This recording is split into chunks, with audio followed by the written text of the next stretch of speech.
Dorian Yates, The Shadow. O que esse britânico, esse inglês, fez com o bodybuilding a partir de 1992, que virou o esporte de cabeça para baixo.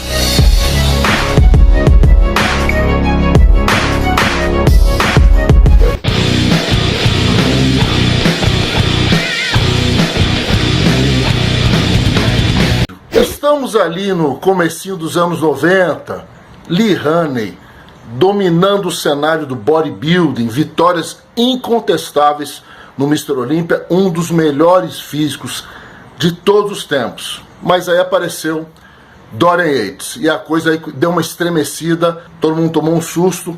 E se teve um cara que elevou os conceitos de hardcore e treino intenso ao máximo, com toda certeza foi o Dorian. Para completar, o Dorian surge no momento em que a internet está ganhando popularidade. Estão aparecendo os sites de musculação, fóruns de musculação, a coisa vai se modernizando. Isso tudo serviu para impulsionar mais ainda o Dorian, essa carreira que começava a despontar. Para fechar esse pacote, ele lança um vídeo que para mim e para muita gente é com certeza o melhor vídeo de musculação, de treinamento de todos os tempos, o Blood and Guts. Olha, se você, meu amigo, minha amiga, se julgam marombeiros e nunca viram Blood and Guts na íntegra, total, o vídeo que hoje você encontra com muita facilidade, corre para ver. Não tem, até hoje, um vídeo de treino como aquele. Ver o Dorian treinando com a ajuda, a colaboração do parceiro dele, Leroy Davis, totalmente psicopata, é muito legal de ver. O que vocês não sabem é que o Dorian nunca foi um cara muito comercial, muito chegado a sorrisos. Quando ele começou a aparecer, depois da primeira vitória no Olímpia, os americanos convidaram ele para produzir nesse vídeo. Ele falou o seguinte: eu faço vídeo, mas é dentro da academia que eu treino, na Inglaterra, Temple Gym, que no final ele compraria, depois de um tempo ele compraria essa academia, ele treinava lá e depois ele viria a comprar a academia, porãozão, subsolo, totalmente hardcore. O vídeo vai ser feito lá. E vocês vão se virar para gravar o meu treino. Eu não vou parar para dar sorriso, eu não vou parar para fazer pose, eu não vou parar para explicar nada. É um treino cru. Vou treinando e vocês vão filmando. No final, o diretor do vídeo ficou tão impressionado com o resultado do trabalho que, para aumentar mais ainda esse clima visceral, essa coisa hardcore, eles editaram, finalizaram o vídeo todo em preto e branco, sem cores. Isso só fez o vídeo ficar mais excelente. O Dorian teve uma adolescência e um começo de fase adulta complicado. Se envolveu em muitas brigas de rua, bebedeira nos pubs londrinos, nas periferias. É um hábito muito comum do inglês, bebem demais. E ele ficava nessa, bebendo, arrumando confusão. Foi pai muito cedo, muito estresse. E ele achou no bodybuilding uma coisa para ele gastar energia, para focar, para ter um objetivo. Saiu da rua, saiu das confusões e passou a se dedicar ao bodybuilding, ao fisiculturismo. E logo viu que queria competir. Botou na cabeça que o negócio dele seria competir. Não só treinar, treinar para competir, para ser o melhor. Passou a estudar tudo que tinha disponível e gostou muito dos conceitos do Arthur Jones, do Mike Mentzer, o HIIT e o Heavy Dutch, que eu já comentei aqui no canal. Dá uma procurada na seção de treinamento aqui do canal, que eu já falei disso. E ele gostou das ideias desses dois, tanto do Jones como do Mentzer. Mas passou a adotar o método, mas resolveu dar uma adaptada, desenvolver aquilo mais para o que ele achava mais correto, dando origem ao Blood and Guts, mesmo título do vídeo, que seria a versão do Dorian, do HIIT e do Heavy Dutch. Isso, inclusive, serviu para ressuscitar o método que até então já vinha caindo no esquecimento, depois assim do desaparecimento do Mike Mentzer, do mundo do bodybuilding, do mundo das competições. O método vinha caindo no esquecimento, mas com a chegada do Dorian, que adotou o método, criando essa versão dele própria, o Blood and Guts, o método voltou a aparecer nas discussões, na mídia especializada sobre bodybuilding. Assim como o Arthur Jones pregava e também o Mike Mentzer, Dorian também passou a defender que o descanso fosse fundamental para que os ganhos acontecessem. Então você entrava para treinar, dava um choque na musculatura e depois tinha que descansar para que recuperasse o seu sistema muscular, sistema endócrino e também o sistema nervoso central, o SNC. Assim como Mike Mentzer e Arthur Jones, Dorian também passou a valorizar muito a recuperação entre os treinos, sendo isso fundamental para que os ganhos acontecessem. Então você entrava na academia, dava um choque no seu músculo e depois dava um prazo para que ele se recuperasse. Então Dorian defendia que você devia treinar no máximo 4 vezes na semana e cada músculo tinha que ter descanso de 6 dias. Portanto, o músculo seria treinado de 6 em 6 dias ou de 7 em 7 dias, e em alguns casos extremos até de 10 em 10 dias. E a periodização do Dorian para levar o seu primeiro Mr. Olympia ficou desse modo.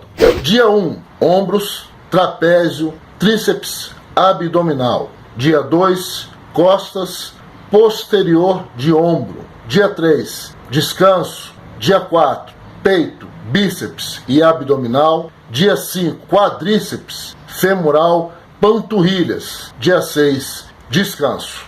E o Dorian defendia algo que todos nós já sabemos e concordamos: priorizar o uso dos exercícios multiarticulares, os básicos, né? Terra, supino, desenvolvimento, rosca direta, agachamento, porque ele gostava, ele dizia que esses exercícios exigem mais durante as suas execuções, mas ele não dispensava o treino com exercícios isoladores, exercícios que isolam mais o grupo muscular, porque ele acreditava que esses exercícios são mais importantes para estimular o ponto de início, que você inicia o movimento, e o ponto de finalização quando o seu músculo está esticado, usando um termo vulgar. Mas nesse decorrer, o importante era a hora que o exercício multiarticular era mais importante. Então o exercício isolador era melhor para um trabalho de início do movimento e de finalização. Mas durante o movimento, os exercícios multiarticulares eram mais importantes. Então o Dorian priorizava os multiarticulares, mas não deixava de usar também os exercícios isoladores. E aí é que o Blood and Guts começa a sair do que o Mike Mentzer defendia e do que o Arthur Jones defendiam, que eles pregavam o full body, o treino do corpo todo, usando basicamente um único exercício, no máximo 2, para cada grupo muscular. E para o Dorian isso não era suficiente. Ele tinha que ter um exercício básico, mas tinha que ter os isoladores também, para que esse músculo fosse estimulado pelo maior número de ângulos que fosse possível, e assim ganhasse o máximo, a excelência em desenvolvimento muscular. Para ficar mais fácil vocês entenderem tudo isso que o Dorian pregava, vamos dar uma analisada no treinamento do primeiro dia de treino do Dorian, o dia 1. Dia 1, ombros, desenvolvimento usando a Smith Machine. Uma série de 15 repetições com 50 quilos, uma série de 12 repetições com 110 quilos e uma série de 8 a 6 repetições com 160 quilos. Elevação lateral com halteres sentado. Uma série de 12 repetições com 2 halteres, cada um pesando 20 quilos. Uma série de 10 a 8 repetições com os halteres pesando cada um 32 quilos. Elevação unilateral no cabo, uma série de 20 repetições com 15 quilos, seguida por uma série de 10 a 8 repetições, 32 quilos. Fazia o trapézio, elevação com halteres, uma série de 12 repetições com 60 quilos, uma série de 12 a 10 repetições com 90 quilos cada halteres. Tríceps, extensão em pé no cabo ou pulley, uma série de 15 repetições com 35 quilos, uma série de 12 repetições com 60 quilos, seguida por uma série de 10 a 8 repetições com 85 quilos. Rosca francesa ou tríceps na testa usando a barra W, uma série de 12 repetições com 45 quilos, uma série de 10 a 8 repetições com 80 quilos. Finalizava o trabalho de tríceps com extensão unilateral, mas no equipamento Nautilus. Era uma série única de 10 a 8 repetições com 80 quilos de peso. Finalizava esse dia 1 de treino com o abdominal. Ele escolhia um exercício só para o abdominal e fazia 6 séries de 25 a 20 repetições. Vendo esse treino, o que é que vocês percebem de imediato? Treino de baixo volume. Dorian não demoraria mais do que 40 minutos para executar esse treinamento. Mas eu vou pedir aqui para o Paulo, que é meu editor. Paulo, joga de novo aí, pega só a tabela de tríceps, joga para o pessoal aqui a tabela inteira, que eu vou explicar com mais detalhes, para ficar mais claro isso tudo que eu estou falando por aqui, por favor.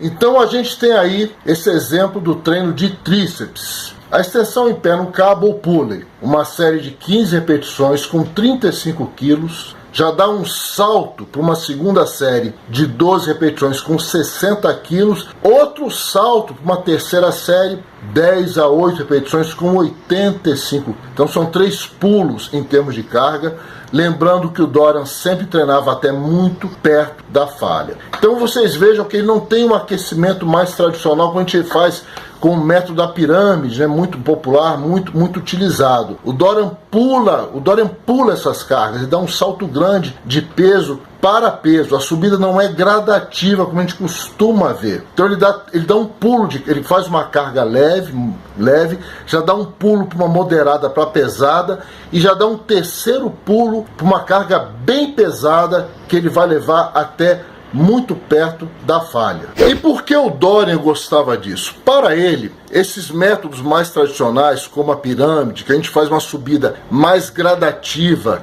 de carga para carga, exigem que você fique muito tempo treinando. E para o Dorian isso é contraproducente. Ele acha que você tem que entrar na academia, dar um choque e sair, e começar o seu processo de recuperação. Se você faz um treino muito longo, de alto volume, fazendo subidas gradativas de carga, você vai ficar muito tempo treinando. Então o Dorian era contra isso. E quando alguém discutia com ele, falava de favorecimento genético, que ele tinha um favorecimento diferenciado, ele dizia que não era nada disso, que o problema das pessoas não conseguirem os ganhos que elas estavam procurando é porque as pessoas ficavam treinando por tempo demais dentro das salas de musculação. Que era só encurtarem esses treinos, darem um choque e as pessoas conseguiriam ganhos semelhantes, proporcionalmente semelhantes aos ganhos que o Dorian conseguia. Agora, sem querer criar muita polêmica em cima do que o Dorian falava, quem sou eu para discutir com o Dorian Yates? Mas a verdade é que se você pegar só os ganhadores de Mr. Olympia, salvo engano meu, acho que só o Dorian treinava dessa maneira. Todos os outros eram adeptos ou do volume moderado ou do alto volume. Phil, Jay Cutler adorava alto volume. Ronnie Coleman se deixasse, ficava um dia inteiro treinando. Dexter Jackson, essa galera do Lee Haney, esse pessoal todo treinou ou no volume moderado ou no alto volume. Nenhum deles aderiu, viu por que aderir aos métodos, aos conceitos de treino do Mike Mentzer, do Arthur Jones e do próprio Dorian Yates. A galera não gostava desse tipo de treinamento. Preferia um treino mais convencional, de volume moderado ou de alto volume. Na sequência desse vídeo, na segunda parte, vou trazer o segundo dia de treino, detalhado como apresentei aqui o primeiro dia. Vou comentar e também trazer outros conceitos que fazem parte do Blood and Guts do Dorian Yates. E você quer ser um apoiador do canal Treino Pesado? Tem aí o seu produto, quer que o pessoal conheça, não encontra um meio de fazer essa divulgação? Fala comigo. Aqui na assinatura, aqui embaixo, na descrição do vídeo, tem todos os meus contatos. Então a coisa mais fácil é falar comigo. Então você pode participar aqui desse nosso trabalho, desse trabalho que a gente está fazendo aqui dentro do YouTube. Beleza? Então aguardem aí o vídeo número 2 sobre Blood and Guts e Dorian Yates. Aquele abraço.